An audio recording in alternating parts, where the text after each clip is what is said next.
Alright guys, today we're going to talk about the planer and the joiner. Okay, so the first thing is the planer. So what a planer does, its job is, it's got a roller in here with a bunch of blades on it that spins really fast and just takes a very thin layer of wood off of this. Okay, they also call it a surface planer. So that way it just barely skims the surface.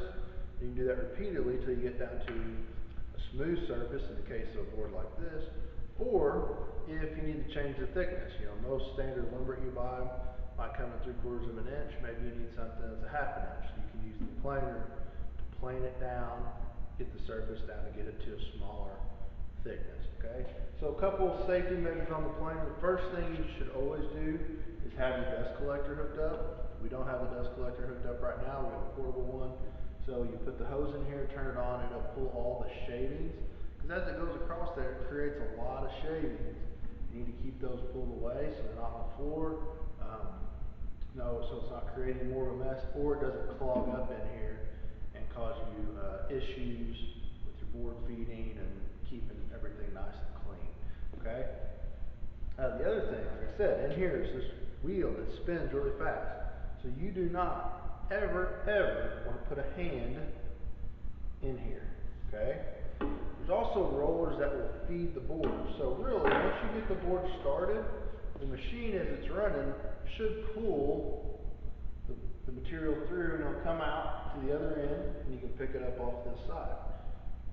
If you're happy with it, then you shut the machine off. Say you want a little bit more, you just come over here and you adjust it. Now, this also has these safety things in here. It's got these little knives kind of thing that when you push it in, see that won't come back out. Okay, the only way to get that out is if we lower the table.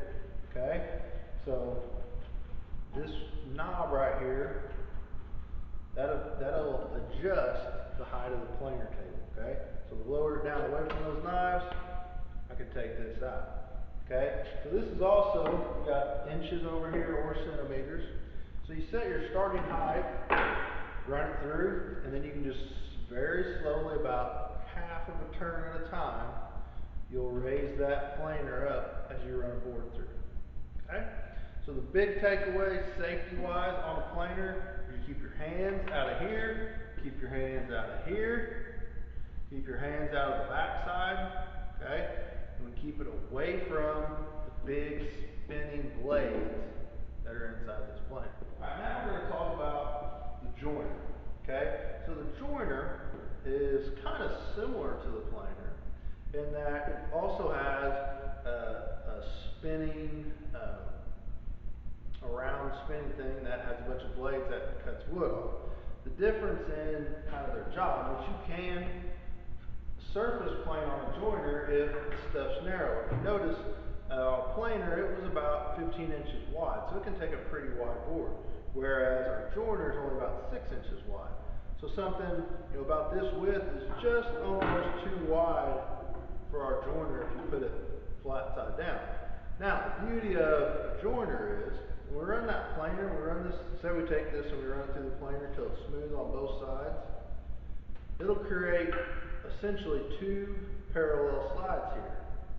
Okay, if we want to square up one of these to this parallel side we just created, we simply put this on edge against this fence and then safely push it as we're looking at it from left to right, and it'll just very easily trim a little bit off until you get a nice perpendicular square edge, which then you can put against a table saw and cut this so you have a nice square board all the way around.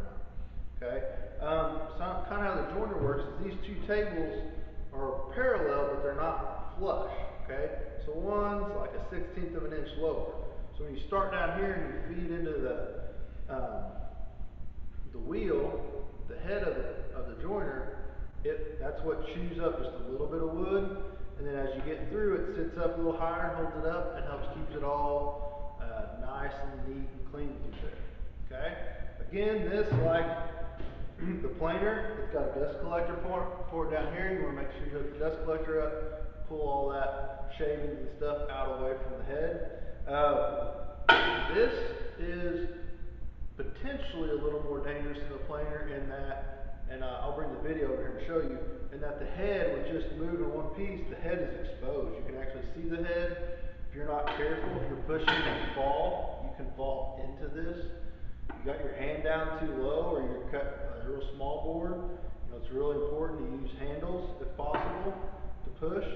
Keep your hands out of the way of the head, okay? So safety considerations on this are just keeping your hands out of it, but with everything, safety glasses. You want to kind of keep everything, if it's going to shoot a board, it'll shoot it that way. Try not to stand behind it, alright? Try to stand next to it, keep good, nice, steady pressure, firm pressure, and work that all the way through. Okay? With that, that covers the planer and the